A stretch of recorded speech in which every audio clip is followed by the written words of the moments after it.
अभी। चंद्रयान 3 की सफलता के साथ ही हर हिंदुस्तानी 7वें आसमान पर है, या यूं कहें कि चांद पर है। आज जब चांद का दीदार करेंगे तो ऐसा लगेगा कि हिंदुस्तान वहां बैठा है। आपको बता दें कि दक्षिण ध्रुव पर सॉफ्ट लैंडिंग करने वाला हिंदुस्तान पहला ऐसा मुल्क बन गया है जिसने कीर्तिमान स्थापित किया है, एक नया इतिहास रच दिया है। प्रधानमंत्री नरेंद्र मोदी ने इस मौके पर हर भारतवंशी को, हर वैज्ञानिक को बधाई तो दी, साथ ही उन्होंने कुछ ऐसा बोल दिया जिससे लोगों की जिज्ञासा बढ़ गई।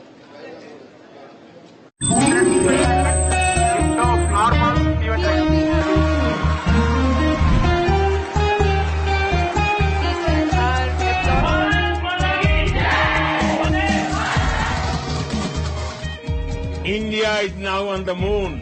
हिंदुस्तान अब चांद पर है। हिंदुस्तान चांद के उस छोर पर है जहां आज तक कोई नहीं पहुंच पाया।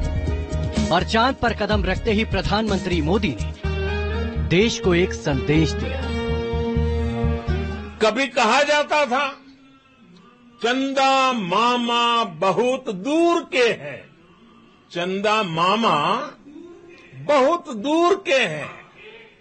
अब एक दिन वो भी आएगा जब बच्चे कहा करेंगे चंदा मामा बस एक टूर के हैं। इशारा साफ है, चांद पर अभी लैंडर और रोवर पहुंचा है, अब आगे इंसान की बारी है। प्रधानमंत्री मोदी ने टूर शब्द का इस्तेमाल कर कई संभावनाएं खोल दी हैं। ऐसे में सवाल उठ रहा है कि क्या अब चांद पर इंसानों का आना जाना आम बात हो जाएगी?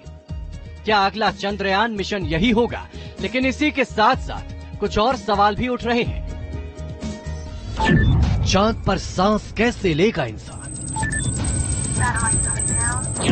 चांद पर क्या उगाएंगे, क्या खाएंगे हम? चांद की सतह पर क्या होता है तापमान? चांद पर कितने घंटे का होगा दिन, कितनी बड़ी होगी रात? चांद पर कैसे बनाएंगे घर और मकान? चांद पर अगर जिंदगी होगी तो कैसी होगी? ये सवाल दशकों से पूछा जा रहा है कि क्या चांद पर इंसानी बस्ती बस पाएगी? लेकिन जब चांद पर इंसान पहुंच ही गया तो क्या ये माना जा सकता है कि अगला कदम है चांद पर इंसानी बस्ती बसाना? और इसके लिए सबसे जरूरी पानी है। चांद पर पानी है। वैज्ञानिकों का कहना है कि उन्होंने चंद्रमा पर अरबों टन पानी की खोज कर ली है, जो सतह पर बिखरे कांच के छोटे छोटे मोतियों में कैद है। और अगर ये शोध सच है तो ये चंद्रमा की सतह पर भविष्य की इंसानी गतिविधियों के लिए बहुमूल्य संसाधन का एक संभावित भंडार साबित हो सकता है।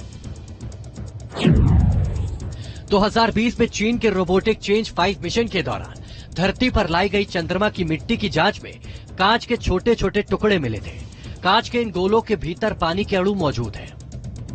अब सवाल ये उठता है कि क्या पानी के कण चांद पर इंसानी बस्ती को बसाने में सहायक साबित होंगे? चंद्रयान 1 मिशन ने कंफर्म किया कि वाटर मॉलिक्यूल्स प्रेजेंट हैं मून सरफेस पे, but they are locked in the minerals present on moon surface. तो हम ये वाटर को यूज करके, उनको एक्सट्रैक्ट करके, we can convert it into liquid form, जो कि पीने के लिए यूज हो सकता है। चांद पर पानी की खोज तो जारी है, पानी के अवशेषों पर शोध भी जारी है, लेकिन दूसरा बड़ा सवाल है कि क्या चांद पर सांस लेने के लिए ऑक्सीजन है? तो इसका जवाब नासा के जॉनसन स्पेस सेंटर में वैज्ञानिकों की खोज से मिल सकता है। स्पेस सेंटर में चांद जैसा चैम्बर बनाया गया। डर्टी थर्मल वैक्यूम चैम्बर में पूरी तरह से चांद का वातावरण तैयार किया गया। इस रिएक्शन के जरिए वैज्ञानिकों ने दावा किया है कि वो चांद की मिट्टी से ऑक्सीजन निकाल सकते हैं। हालांकि ये एक्सपेरिमेंट धरती पर किए गए और चांद पर यह कितना सफल हो पाएगा, ये अभी तक एक सवाल ही बना हुआ है। लेकिन अगर ये सफल भी हो जाता है तो तीसरा सवाल है कि चांद पर तापमान कैसा है? इंसान कितने तापमान में जिंदा रह सकता है? इसका अंदाजा धरती के सबसे न्यूनतम और सबसे अधिकतम तापमान से लगाते हैं।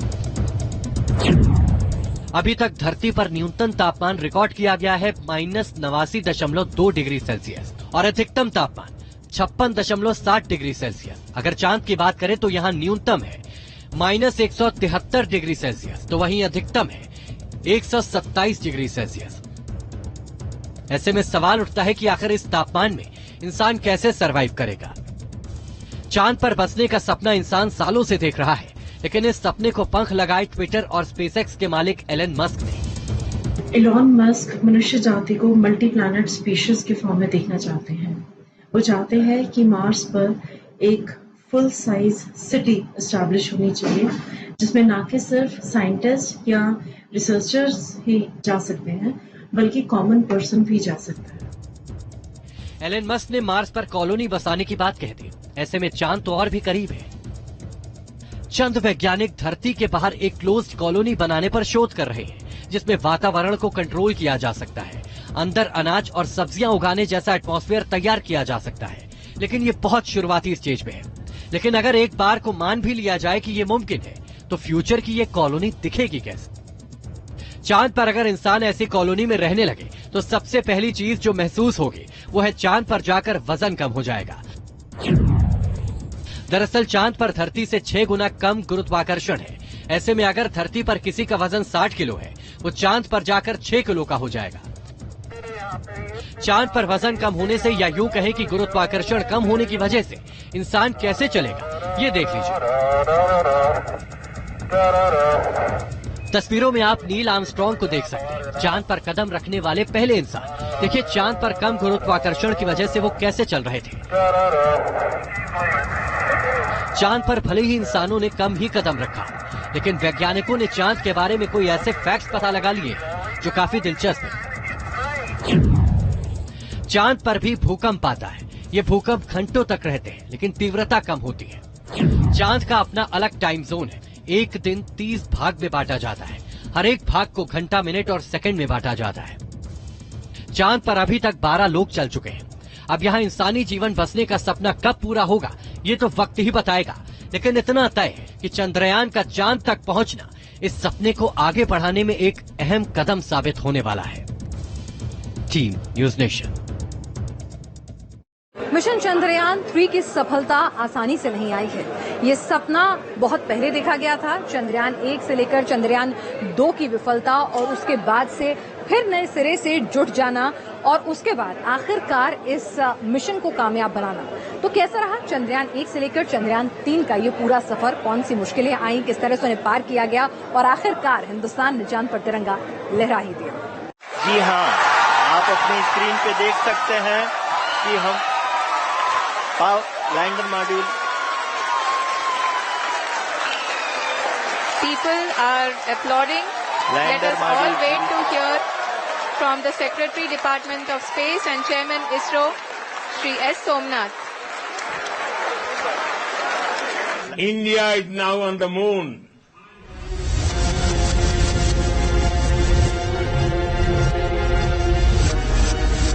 भारत एक ऊंची उड़ान लेने के लिए तैयार है। मुझे ये बताने में बड़ी खुशी हो रही है कि सन 1908 से पहले भारत चंद्रमा पर अपना अंतरिक्ष यान भेजेगा। इसका नाम होगा चंद्रयान प्रथम। 20 साल पहले अटल बिहारी वाजपेयी ने 15 अगस्त 2003 को लाल किले की प्राचीर से देश को एक वादा किया था और 2 दशक के बाद चंद्रयान ने अपना लक्ष्य आखिरकार हासिल कर लिया। अटल जी ने जो सपना देखा उसे पूरा होते हुए वो तो नहीं देख पाए, लेकिन नरेंद्र मोदी के कार्यकाल में अटल जी के साथ हिंदुस्तान ने जो सपना देखा था वो साकार हो गया। चंद्रयान ने चांद की सतह को चूम लिया। जी हाँ, आप अपनी स्क्रीन पे देख सकते हैं कि हम लैंडर मॉड्यूल। साल 2003 से 2020 तक अटल बिहारी वाजपेयी से नरेंद्र मोदी तक चंद्रयान 1 से लेकर चंद्रयान 3 तक का सफर काफी लंबा रहा है। कई अड़चने आई, उन्हें पार किया गया। आज आपको चंद्रयान की शुरुआत से लेकर कीर्तिमान रचने तक का पूरा सफर दिखाएंगे। साल 1999 भारत के स्पेस प्रोग्राम को बूस्टअप करने का सपना देश के प्रधानमंत्री श्री अटल बिहारी वाजपेयी ने देखा और लक्ष्य तय किया गया चांद। अप्रैल 2023 को देश के 100 वैज्ञानिकों ने मिलकर चंद्रयान मिशन के लिए टास्क फोर्स पर 15 अगस्त 2003 को अटल बिहारी वाजपेयी ने चंद्रयान मिशन का ऐलान किया। नवंबर 2003 में केंद्र सरकार ने चंद्रयान मिशन को हरी झंडी दी। प्रधानमंत्री के ऐलान और सरकार की हरी झंडी के बाद इसरो को 5 साल का वक्त लगा और 22 अक्टूबर 2022 को सतीश धवन स्पेस सेंटर से चंद्रयान 1 लॉन्च हुआ और भारत ने इसी के साथ इतिहास रचा। चंद्रयान 1 का मिशन था चांद की ऑर्बिट तक पहुंचना और यहां से चांद के बारे में साइंटिफिक रिसर्च करना। चांद से 200 किलोमीटर की दूरी पर चंद्रयान चांद के ऑर्बिट में सेट हो गया। चंद्रयान 1 ने चांद के 3400 चक्कर काटे, लेकिन 29 अगस्त 2009 को चंद्रयान मिशन से संपर्क टूट गया। भले ही 1 साल बाद ऑर्बिटर का संपर्क टूटा, लेकिन चंद्रयान 1 ने दुनिया को खोज के रूप में एक बहुत बड़ा गिफ्ट दिया। चंद्रयान 1 ने जो तस्वीरें ली थी, उससे नासा ने यह पुख्ता कर दिया कि चांद पर पानी मौजूद है। America was the first to land on the surface of moon in the year 1969 when Neil Armstrong landed there, had a stroll around. But it was our Chandrayaan later on which went there and picked up the pictures of water and awakened the world to the possibility of a human habitat being possible there. चांद का चक्कर लगाने के बाद अब वक्त था चांद पर पहुंचने का, चांद की सतह को छूने का। लिहाजा अगला मिशन था चंद्रयान 2 के जरिए चांद पर लैंड करने। 18 सितंबर 2008 को मनमोहन सिंह सरकार ने चंद्रयान 2 मिशन को हरी झंडी दी। 2013 में चंद्रयान 2 को लॉन्च होना था, लेकिन रोवर बनाने के लिए जिम्मेदार रूस की देरी की वजह से मिशन को रीशेड्यूल कर दिया गया। भारत ने इसके बाद अपना रोवर खुद बनाया और 22 जुलाई 2019 को चंद्रयान 2 को आशाओं और उम्मीदों के साथ चांद की तरफ भेज दिया। चांद पर पहुंचने के लिए पूरा देश बेताब था। प्रधानमंत्री नरेंद्र मोदी खुद इसरो के वैज्ञानिकों के साथ शेड्यूल लैंडिंग वाले दिन इसरो के स्पेस सेंटर में मौजूद थे, लेकिन नियति को कुछ और ही मंजूर था। 6 सितंबर 2019 को चंद्रयान के लैंडर से संपर्क टूट गया और खबर आई कि लैंडर क्रैश हो गया है। उस दिन पूरा देश रोया था, लेकिन यह मिशन भी फेल नहीं हुआ था। चंद्रयान 2 का ऑर्बिटर आज भी चांद के चक्कर काट रहा है और अगले 5 साल तक ये साइंटिफिक डेटा धरती पर भेजता रहेगा। चंद्रयान 2 चांद पर लैंड नहीं हो पाया, लेकिन देश के वैज्ञानिकों का हौसला भी नहीं टूटा, क्योंकि उनके पीछे प्रधानमंत्री नरेंद्र मोदी खड़े थे। इस पड़ाव से भी हम बहुत कुछ सीख रहे हैं। आगे भी हमारी यात्रा जारी रहेगी और मैं पूरी तरह आपके साथ हूं। हिम्मत के साथ चलें।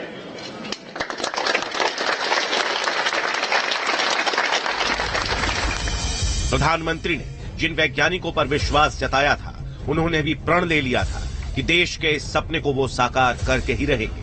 फिर से वो दिन आए जब चांद पर पहुंचने का काउंटडाउन शुरू हो गया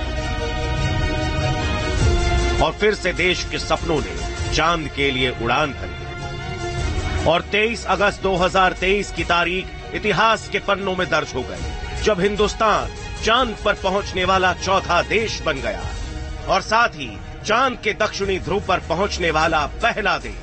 हमारे वैज्ञानिकों के परिश्रम और प्रतिभा से भारत चंद्रमा के उस दक्षिणी ध्रुव पर पहुंचा है जहां आज तक दुनिया का कोई भी देश नहीं पहुंच सका।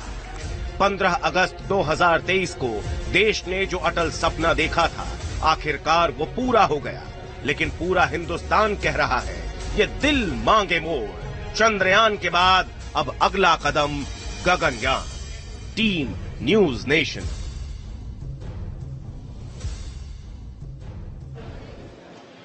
चांद पर सफल लैंडिंग हो चुकी है। दक्षिणी ध्रुव पर